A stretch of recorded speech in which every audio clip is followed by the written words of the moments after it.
Baik, Bapak Ibu sekalian, mari kita berdoa.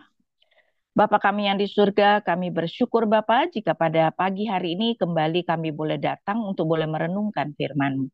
Kami berdoa kiranya Engkau boleh berbicara kepada setiap kami, supaya kami lebih mengerti apa yang sudah dinubuatkan Yesaya mengenai sang hamba, yaitu mengenai Tuhan kami Yesus Kristus. Kami berdoa hanya di dalam nama Tuhan kami Yesus Kristus. Amin. Nah, saudara-saudara, Bapak Ibu sekalian, hari ini kita akan melihat pada nyanyian hamba yang kedua, ya. Jadi memang Yesaya itu memberikan 4 pujian yang disebut nyanyian tentang sang hamba, maksudnya tentang Mesias yang sangat terkenal. Dan hari ini kita akan melihat yang kedua, yaitu hamba bagi yang jauh, Yesaya 49.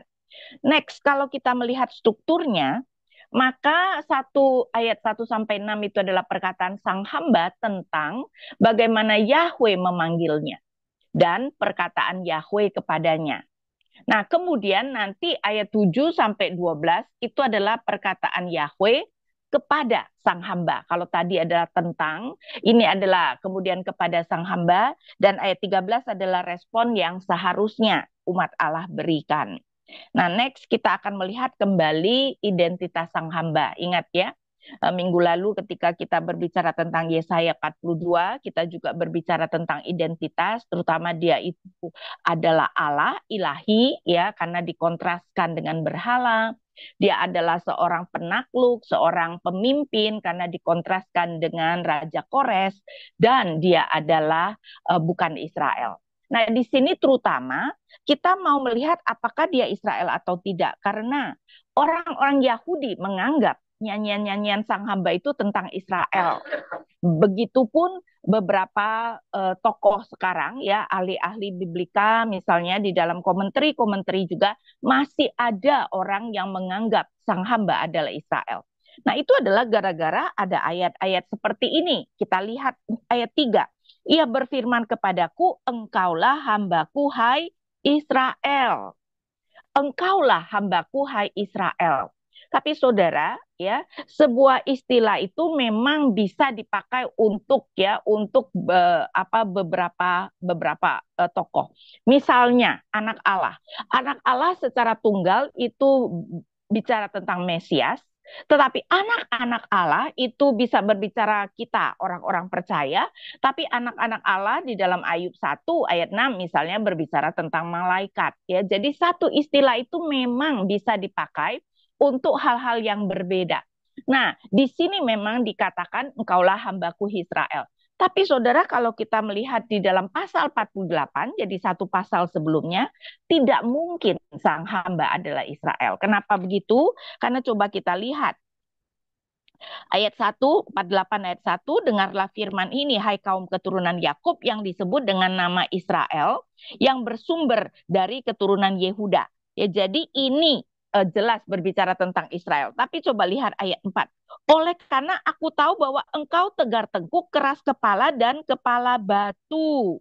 Ya, jadi di sini kita berbicara tentang Tuhan menegur hambanya Israel yang ternyata bebal, saudara. Ya, jadi dalam hal ini kita melihat misalnya ayat 8, engkau tidak mendengarnya ataupun mengetahuinya, juga telingamu tidak terbuka sejak dahulu. Telinga tidak terbuka berbicara tentang tidak mau taat. Namun aku telah mengetahui bahwa engkau berkhianat sekeji-kejinya dan sebagainya. Jadi sang hamba tidak mungkin adalah Israel. Apalagi di sini kalau kita melihat sendiri di dalam pasal 49 ayat 5 dan 6, sekarang berfirman Tuhan yang membentuk aku sejak dari kandungannya untuk menjadi hambanya, untuk mengembalikan Yakub kepadanya, dan supaya Israel dikumpulkan kepadanya. Jadi sang hamba akan mengembalikan Israel termasuk yang sisa, saudara. Ya, yaitu mereka yang dikumpulkan kepadanya. Dan kita melihat di ayat 6, beginilah firman-Nya, terlalu kecil bagimu untuk menjadi hambaku, hanya untuk menegakkan suku-suku Yakub dan mengembalikan orang-orang Israel yang luput. Yang luput itu adalah yang sisa. The remnant itu berarti Israel yang setia. Jadi sang hamba juga tidak mungkin adalah Israel yang setia. Kalau begitu cuma ada satu kemungkinan, tentu saja sang hamba adalah sang Mesias sendiri. Ya, next kemudian kita melihat, oh, jadi dalam kitab Yesaya, baik umat Israel maupun Mesias dapat disebut sebagai sang hamba, ya. Jadi Israel sebagai hamba, tapi Mesias juga sebagai hamba. Next, nah ini mungkin yang menjadi pertanyaan, mengapa Mesias juga disebut sebagai Israel? Nah, saudara, karena Alkitab mau menunjukkan sebuah teologi yang sangat penting, yaitu Mesias adalah Israel yang sejati. Ya, jadi Mesias itu adalah Israel in concentration. Kita bisa melihat buktinya, misalnya Galatia 3 ayat 16. Kita lihat ya, Galatia 3 ayat 16. Adapun segala janji itu diucapkan kepada Abraham dan kepada keturunannya, tidak dikatakan kepada keturunan-keturunannya seolah-olah yang dimaksudkan adalah banyak orang, tetapi hanya satu orang dan kepada keturunanmu yaitu Kristus. Ayat ini adalah kata yang tidak mudah, tapi saudara, menarik bahwa di dalam seluruh Alkitab PL, kata keturunan tidak pernah muncul dalam bentuk jamak. Selalu muncul dalam bentuk tunggal, walau berbicara tentang banyak keturunan. Jadi memang bahasa Ibrani seperti Inggris itu kalau jamak itu bentuknya berbeda. Ya, tetapi khusus kata keturunan selalu muncul dalam bentuk tunggal. Contoh yang jelas misalnya karena Galatia 3 ayat 16 berbicara tentang keturunan Abraham, ya. Coba kita lihat ketika Tuhan menjanjikan Abraham keturunan yang banyak, Kejadian 15 misalnya. Ya, saya tunjukkan Kejadian 15. Kejadian 15 ayat 5. Lalu Tuhan membawa Abram keluar serta berfirman, lihatlah ke langit dan hitunglah bintang-bintang jika engkau dapat menghitungnya. Ia berfirman lagi kepadanya, demikianlah banyaknya nanti keturunanmu. Saudara bisa lihat, LAI juga memakai keturunanmu, bukan keturunan-keturunan. Dan kalau saudara bisa melihat di dalam bahasa Inggris, ya, itu berbicara tentang keturunan, itu seed dalam bentuk tunggal. Kenapa? Karena ternyata Paulus di dalam Galatia mau mengatakan sengaja janji kepada Abraham selalu diberikan keturunan dalam bentuk jamak karena apa? Karena yang dimaksud oleh tetapi yang dimaksud bukan seolah-olah adalah banyak orang, tetapi hanya satu orang dan kepada keturunanmu yaitu Kristus. Jadi di satu pihak tentu saja kita tahu ya bahwa nubuat itu tergenapi ketika Ishak lahir, ketika kemudian Yakub mempunyai 12 anak, tapi kan terutama tergenapi ketika kemudian Israel itu bertambah banyak. Tapi ternyata klimaksnya penggenapan daripada janji Tuhan kepada Abraham itu hanya pada satu orang yaitu Yesus, yaitu Kristus Mesias ya. Sehingga dengan demikian ini adalah salah satu bukti menunjukkan kalau Mesias itu adalah Israel sejati. Tetapi juga satu cara lagi saudara yang sangat menarik adalah Yesus menunjukkan ketaatan sebagai Israel yang sejati di dalam Matius 4. Nah, Bapak Ibu, Matius 4 ayat 1 sampai 11 itu adalah saya yakin bagian yang sangat terkenal yang banyak dari kita tahu, yaitu itu berbicara tentang Yesus dicobai di padang gurun.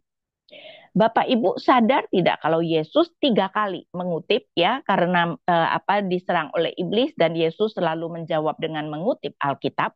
Tapi walaupun Yesus mengutip 3 kali, dia mengambil dari satu kitab.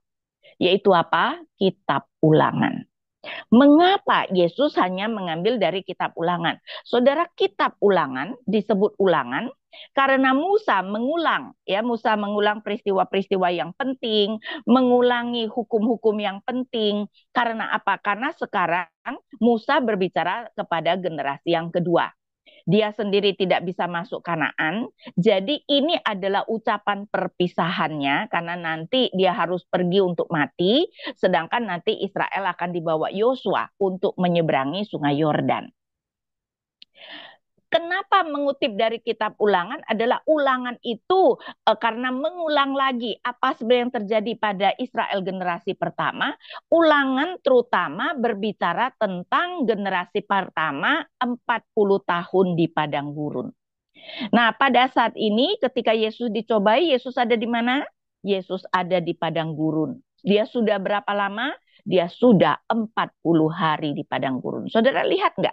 40 tahun Israel di padang gurun, 40 hari Yesus di padang gurun, dan Yesus hanya mengutip kitab Ulangan karena Yesus mau menunjukkan bahwa kalau Israel, bangsa Israel itu tidak menaati Tuhan, mereka gagal di dalam perjalanan 40 tahun di padang gurun, maka Yesus sebagai Israel yang sejati akan menaatinya. Saya berikan satu contoh ya. Yesus kan memberikan tiga hal ya. Tapi saya berikan satu contoh saja, yaitu di dalam godaan yang pertama. Iblis meminta kepada Yesus, ubahlah batu menjadi roti. Tetapi apa kata Yesus? Manusia tidak hidup dari roti saja, tetapi dari segala firman yang keluar dari mulut Allah. Nah, Bapak Ibu, itu adalah kutipan dari Ulangan. Ulangan 8 ayat 3. Coba saya bacakan ya. Ulangan 8 ayat 3. Ia merendahkan hatimu, membiarkan engkau lapar dan memberi engkau makan mana, yang tidak kau kenal dan juga tidak dikenal oleh nenek moyangmu, supaya engkau mengetahui bahwa manusia hidup bukan dari roti saja, tetapi dari setiap firman yang keluar dari mulut Tuhan. Nah, di sini menekankan ternyata ketika Tuhan memberi mana, itu adalah karena Tuhan mau merendahkan hati mereka dengan sebenarnya memberikan mereka ujian. Nah, kita tahu ketika pertama kali mana diturunkan, kemudian Tuhan memberikan perintah ini, yaitu mana tidak boleh disimpan sampai esok harinya. Tapi ternyata ada tidak orang Israel yang menyimpannya? Ada. Larangan kedua, pada hari ketujuh ya, tidak usah pergi memungut karena itu adalah hari Sabat. Untuk itu hari keenam Tuhan memberikan 2 porsi. Karena biasanya ya Saudara, mereka mau memungut banyak sebanyak apapun, nanti tahu-tahu 1 porsi dapatnya ukurannya sama. Tetapi nanti Tuhan akan memberikan 2 porsi pada hari keenam supaya hari ketujuh tidak usah memungut. Ternyata hari ketujuh mereka tetap datang memungut, tidak? Ya. Berarti apa? Mana itu adalah roti, Saudara. Berarti bagi mereka roti lebih penting dari firman. Bagi Tuhan Yesus bagaimana? Roti atau firman yang lebih penting? Firman lebih penting dari roti. Ya, sehingga manusia tidak hidup dari roti saja, tetapi dari segala firman yang keluar dari mulut Tuhan.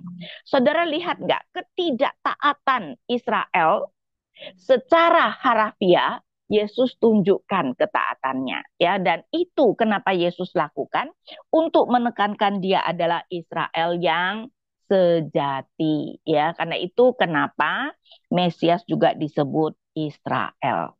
Next kita kemudian balik lagi kepada Yesaya 49 ya. Jadi kita melihat betapa dia itu adalah kekecewaan dan iman sang hamba ya. Tapi jadi saya bacakan dulu dari ayat 1 ya.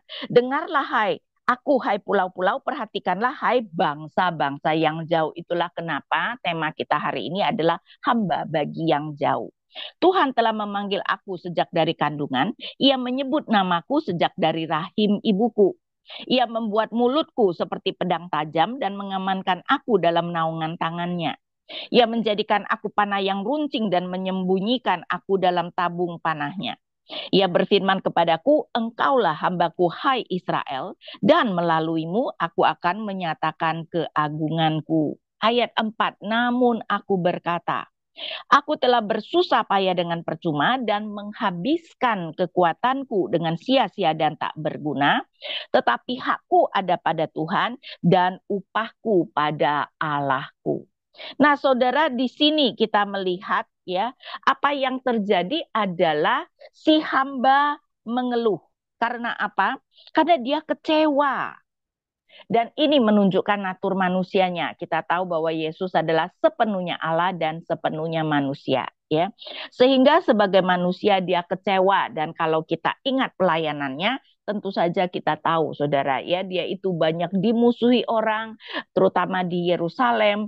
Dia itu banyak kemudian dicemooh orang, pengikut-pengikutnya banyak, tapi nanti kalau mereka tidak suka dengan apa yang dia katakan, pengikut-pengikutnya juga dengan mudah meninggalkan dia. Nanti bahkan murid-muridnya pun meninggalkan dia. Sehingga tentu saja, ya, di sini kita melihat bahwa dalam penderitaannya sang hamba juga dapat merasa letih dan kecewa ketika disalah mengerti, ditinggalkan, dan bahkan kita tahu ada satu murid yang mengkhianatinya, yaitu Yudas. Ya, karena itu di sini kita berbicara tentang natur daripada sang hamba itu, dia kecewa. Dan itu menunjukkan kita sudah harus expect, Saudara, bahwa pelayanan sang hamba itu tidak akan mudah. Next, tetapi di ayat 5, di akhir ayat 4 dia berkata, tetapi hakku ada pada Tuhan dan upahku pada Allahku. Nah, dalam hal ini, dalam keadaan yang terpuruk, ia terus beriman kepada Tuhan Allahnya yang akan memberikan hak dan upahnya. Ayat 5, sekarang berfirmanlah Tuhan yang membentuk aku sejak dari kandungan untuk menjadi hambanya, untuk mengembalikan Yakub kepadanya dan supaya Israel dikumpulkan kepadanya. Perhatikan, sungguh aku dipermuliakan di mata Tuhan dan Allahku menjadi kekuatanku. Yang menjadi kekuatan dia adalah Allah itu sendiri. Dan Allah yang digambarkan, kalau kita melihat, ya, ayat 7, beginilah firman Tuhan yang Maha Kudus, penebus Israel, kepada dia yang sangat hina, kepada dia yang menjadi kejijikan bangsa, kepada hamba penguasa-penguasa, raja-raja akan melihat perbuatanku lalu bangkit memberi hormat. Dan pembesar-pembesar akan sujud menyembah. Perhatikan, oleh karena Tuhan yang setia, oleh karena yang Maha Kudus Allah Israel yang memilih engkau. Ya, jadi di sini berbicara tentang Allah yang telah memilih dia. Jadi di sini kenapa disebut memilih engkau? Karena ini adalah perkataan Yahweh kepada sang hamba. Ya, karena itu kita melihat bahwa di sini dia mengerti Allah itu yang telah memilih dia. Dan sang hamba juga yakin dia akan dipermuliakan di mata Tuhan. Ayat 5, sekarang berfirmanlah Tuhan yang membentuk aku sejak dari kandungan untuk menjadi hambanya, untuk mengembalikan Yakub kepadanya dan supaya Israel dikumpulkan kepadanya. Sungguh aku dipermuliakan di mata Tuhan. Ya, jadi sang hamba yakin ia dipermuliakan di mata Tuhan, dan itu yang menjadi kekuatannya. Walaupun Bapak Ibu kita jelas bukan sang hamba, ya, tetapi apa yang sang hamba lakukan di sini tentu saja juga merupakan teladan yang harus kita lakukan. Ya, pelayanan yang Tuhan berikan itu tidak mungkin lancar. Kalau sang hamba saja pelayanan tidak lancar, dan Tuhan Yesus sendiri berkata, seorang hamba tidak lebih tinggi daripada tuannya. Berarti kalau Yesus dianiaya, kita juga akan dianiaya. Maka jangan mengharapkan bahwa apapun pelayanan pekerjaan baik yang Tuhan berikan kepada kita itu akan berjalan dengan lancar. Next. Nah, bukan saja kita melihat secara umum, ya, bagaimana si hamba kecewa, tetapi terutama yang ditekankan adalah penolakan terhadap sang hamba. Ayat 7 sekali lagi bagian awalnya saya bacakan. Beginilah firman Tuhan yang Maha Kudus, penebus Israel, kepada dia yang sangat dihina, kepada dia yang menjadi kejijikan bangsa-bangsa. Kemudian raja-raja akan melihat perbuatanku lalu bangkit memberi hormat. Sang raja memang akan disembah oleh raja-raja, Saudara.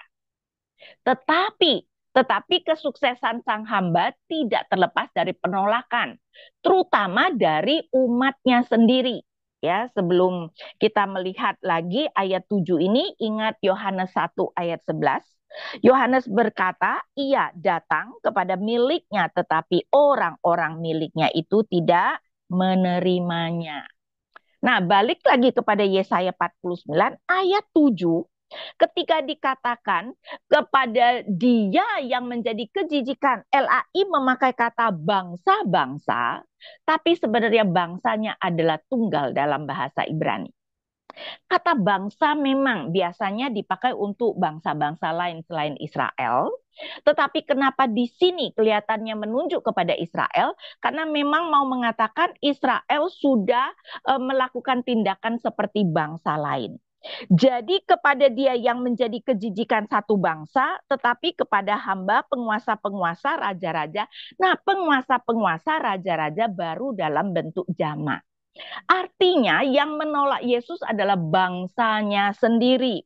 Tetapi penguasa-penguasa, raja-raja malahan akan menerima dia.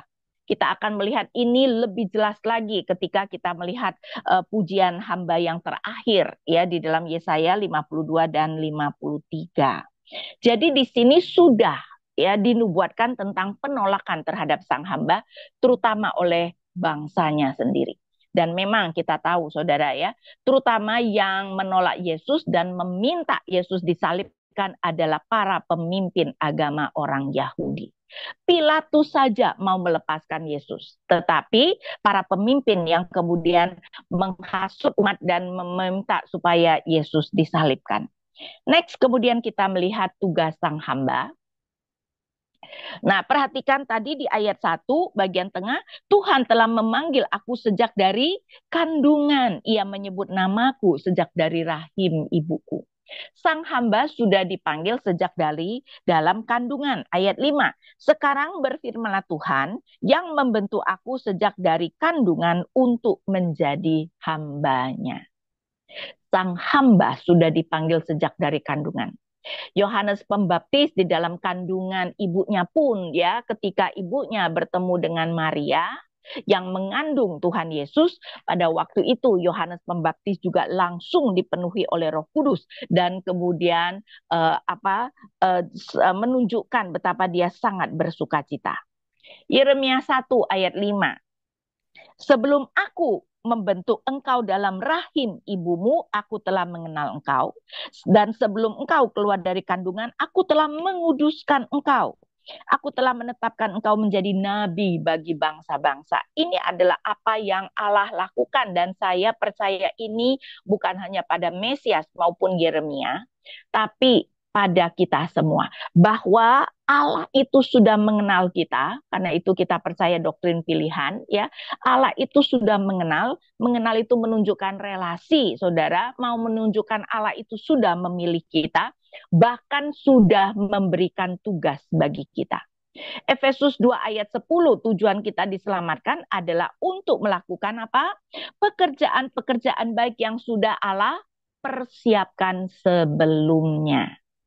Saudara, dan di sini kita melihat sang hamba juga sudah dipanggil sejak dari kandungan.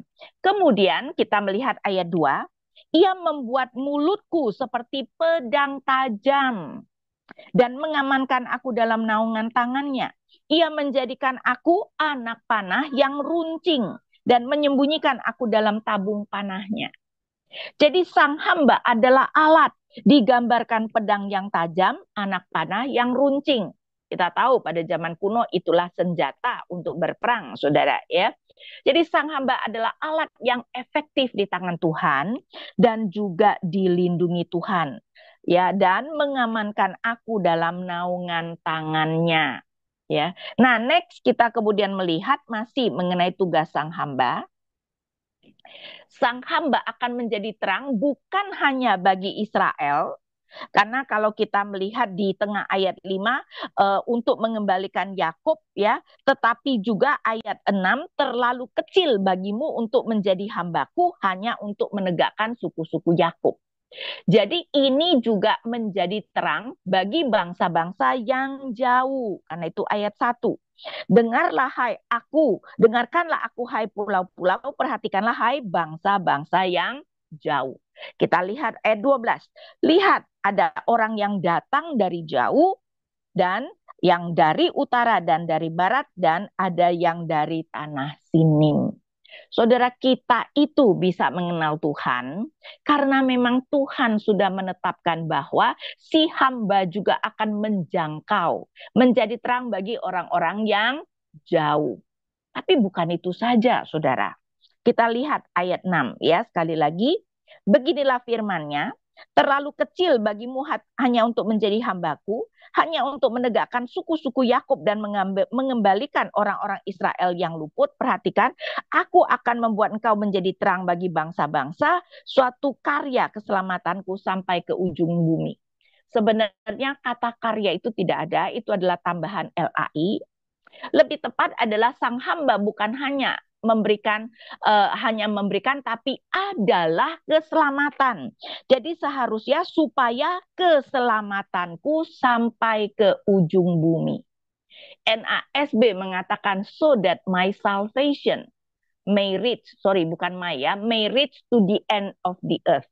Nah, ini dimengerti oleh seorang tua di Bait Allah, yaitu Simon, yang ketika kemudian Yusuf dan Maria membawa bayi Yesus, dia kemudian mengatakan seperti ini sambil menggendong Yesus. Ya, Lukas 2 ayat 30. Lukas 2 ayat 30. By the way, saudara ya, orang sering berpikir Yesus itu dibawa ke Bait Allah umur 8 hari, tapi tidak benar. Yesus dibawa ke Bait Allah umur 40 hari. Untuk itu saya tunjukkan ya di dalam Lukas 2 ini. Saya bacakan dulu dari ayat 21. Ketika genap 8 hari dan ia harus disunatkan, ia diberi nama Yesus, yaitu nama yang disebut oleh malaikat sebelum ia dikandung ibunya. Lalu ketika tiba waktu penahiran mereka menurut hukum Musa, mereka membawa dia ke Yerusalem. Karena ayat 21 bilang Yesus disunat pada hari ke-8, ayat 22 dibawa ke Yerusalem, banyak orang berpikir Yesus dibawa ke Yerusalem ketika disunat pada hari 8. Tapi tidak benar. Coba lihat ayat 22 awalnya. Lalu ketika tiba waktu penahiran menurut hukum Musa. Penahiran itu untuk sang ibu. Dan saudara, penahiran itu untuk sang ibu adalah setelah 40 hari. 7 kenajisan darah itu ya, darah melahirkan gitu plus 33 hari. Kalau perempuan 14 plus 66 jadi 80 hari. Nah, kita sekarang lihat ayat 20. Saya bacakan dari ayat 28 ya. Ia menyambut anak itu, yaitu si Simon ini, Simeon. Kemudian ia menyambut anak itu dan menggendongnya sambil memuji Allah, katanya. Ayat 29, sekarang Tuhan biarkanlah hambamu ini pergi dalam damai sesuai dengan firman-Mu. Jadi dia itu sudah tua, jadi tujuan hidupnya sekarang cuma menanti dia melihat Mesias. Ayat 30, sebab mataku telah melihat keselamatan yang datang darimu. Bukan orang yang membawa keselamatan, tapi mataku telah melihat keselamatan yang datang darimu. Dia melihat Yesus dan dia mengatakan dia melihat keselamatan yang datang dari Tuhan. Jadi saudara, sang hamba bukan hanya memberikan, tapi adalah keselamatan dari Yahweh itu sendiri. Betul dia juga memberikan keselamatan, tapi dia memberikan keselamatan dan dia adalah keselamatan itu sendiri. Ya, jadi dia memberikan keselamatan kepada orang percaya melalui dirinya sendiri. Next, kemudian kita melihat di ayat 8. Beginilah firman Tuhan, pada waktu perkenanan aku akan menjawab engkau. Pada hari keselamatan aku akan menolong engkau. Aku telah menjaga dan menetap engkau menjadi perjanjian bagi umat manusia, untuk menegakkan bumi kembali dan membagi-bagikan tanah pusaka yang sunyi sepi. Sang hamba ditetapkan menjadi perjanjian bagi umat manusia. Saudara, pada waktu perjamuan terakhir, Yesus berkata, inilah perjanjian baru, darah perjanjian baru yang kucurahkan bagimu. Yesus menjadi perjanjian. Bukan saja dia mengadakan perjanjian, dia juga menjadi perjanjian bagi umat manusia. Saudara, di dalam dunia kuno ketika orang mau mengadakan perjanjian, ya kita juga bisa melihat ketika Allah mengadakan perjanjian dengan Abraham. Abraham kemudian mengambil binatang-binatang dan dipotong dua. Karena biasanya orang mengadakan perjanjian itu melewati potongan binatang, ya. Jadi memang ada darah binatang yang dicurahkan, tapi di dalam perjanjian baru. Ingat tadi Yesus berkata, inilah darah perjanjian baru yang kucurahkan bagimu. Saudara bisa lihat ini di dalam Lukas 22 ayat 19 dan 20. Ya. Jadi di sini kita melihat sang hamba ditetapkan menjadi perjanjian bagi umat manusia. Sehingga ayat 9 dan 10 untuk mengatakan kepada orang yang terkurung keluarlah, kepada orang-orang yang ada di dalam gelap tampillah, di sepanjang jalan mereka temukan padang rumput, dan di segala bukit gundul pun tersedia padang gembalaan. Mereka tidak menjadi lapar atau haus, panas menyengat dan terik matahari tidak akan menimpa mereka, sebab penyayang mereka akan memimpin mereka dan menuntun mereka ke dekat sumber-sumber air. Saudara, umat manusia di seluruh negeri mendapatkan kelepasan, tetapi bukan itu saja, pemeliharaan, perlindungan dan tuntunan dari Sang Mesias, ya. Tentu saja kita berbicara terutama adalah orang-orang percaya di ayat 9 dan 10. Sehingga hasilnya adalah apa yang seharusnya menjadi respon kita, ayat 13. Bersorak-sorailah hai langit, bersorak-soraklah hai bumi, dan bergembiralah dengan sorak-sorai hai gunung-gunung. Sebab Tuhan menghibur umatnya dan menyayangi orang-orangnya yang tertindas. Ya, jadi kita melihat betapa sesungguhnya saudara kita memang seharusnya, dan ini menggambarkan seluruh alam semesta bersorak-sorak. Karena keselamatan yang Tuhan berikan. Karena kedatangan Mesias tersebut yang menjadi terang bukan hanya bagi Israel tetapi bagi seluruh kaum di muka bumi. Nah, kita sekarang akan melihat pelajaran next, ya. Pelajaran apa yang bisa kita simpulkan? Pertama, kehidupan sang hamba harus menjadi teladan kita, saudara, ya. Bagaimana dia taat kepada Tuhan, bagaimana di dalam penderitaan, walaupun semua meninggalkan dia, tetapi kekuatannya adalah pada Tuhannya. Dan itu jelas adalah hal yang perlu kita lakukan. Tetapi juga menyadari bahwa pelayanan kita tidak mungkin juga mulus, saudara.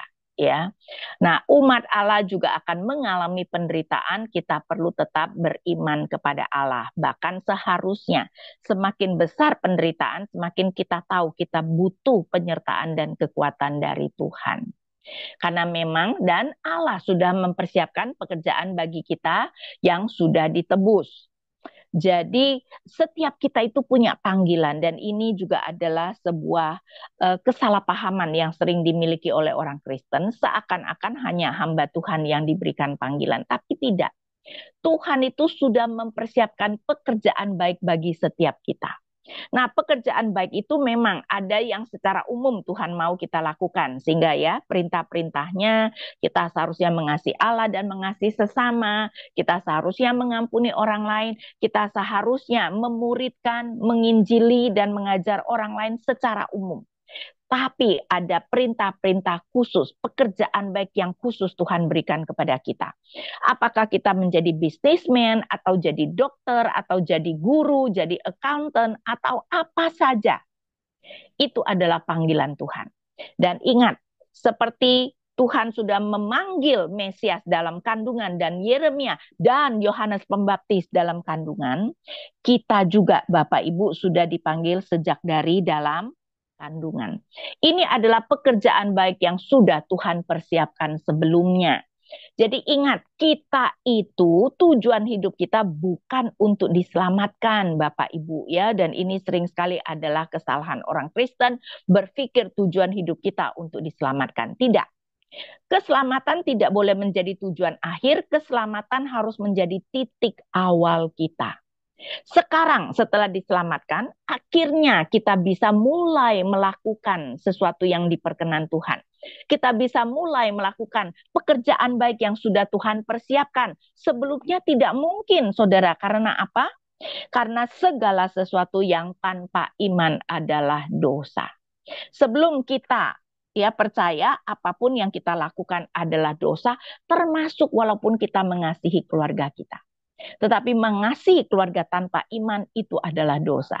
Tapi sekarang kita mengasihi keluarga kita dengan beriman, itu adalah ibadah kita kepada Tuhan. Itu adalah kita sedang melakukan pekerjaan baik yang sudah Tuhan persiapkan.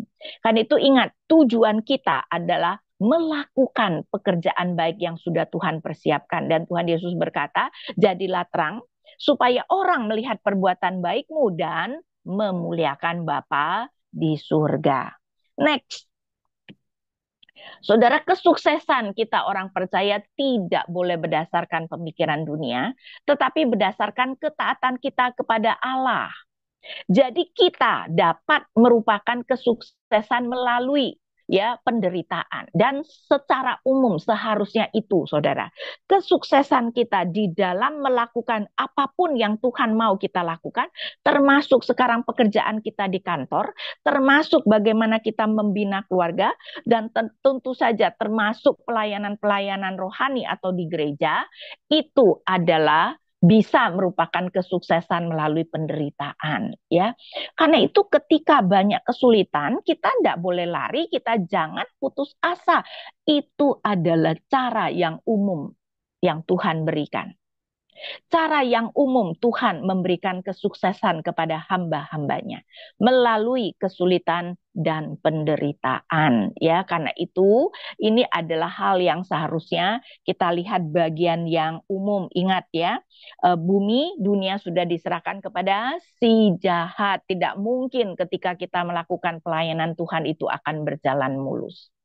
Jadi jika kita taat, kita juga pasti nanti akan dipermuliakan. Bahkan Paulus berkata, penderitaan kita sekarang tidak bisa dibandingkan dengan kemuliaan yang akan kita terima nantinya.